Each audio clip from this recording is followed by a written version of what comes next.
মাননীয় মন্ত্রীর কাছে আমার প্রশ্ন, ব্রাহ্মণবাড়িয়া ২ এর এই রাস্তা উন্নয়নে আমাদের নেক্সট পদক্ষেপ কি হবে? মাননীয় সংসদ সদস্যকে আমি আশ্বস্ত করতে চাই, যোগাযোগ ব্যবস্থা উন্নত করবার চেষ্টা করব।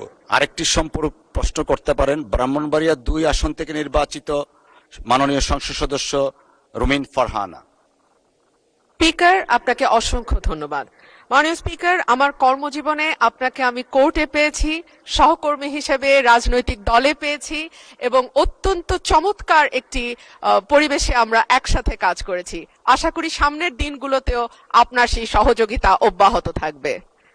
মাননীয় স্পিকার, আপনার মাধ্যমে মাননীয় মন্ত্রীর কাছে আমার প্রশ্ন, ব্রাহ্মণবাড়িয়া ২ তথা সরাইল, আশুগঞ্জ এবং বিজয়নগরের একাংশ।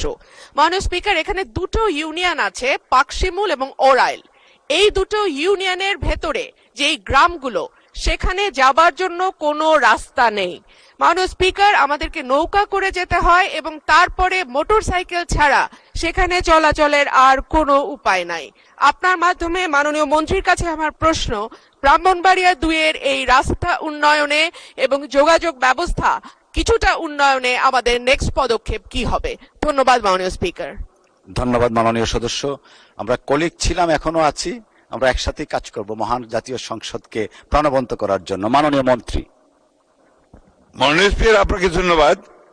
মাননীয় সংসদ সদস্যকে আমি আশ্বস্ত করতে চাই, তিনি যদি এই বিষয়গুলো সুনির্দিষ্ট প্রস্তাব নিয়ে আমাদের মন্ত্রণালয়ে চিঠি পাঠান, তাহলে অবশ্যই আমরা অগ্রাধিকারের ভিত্তিতে এই ইউনিয়ন দুটোর যোগাযোগ ব্যবস্থা উন্নত করবার চেষ্টা করব।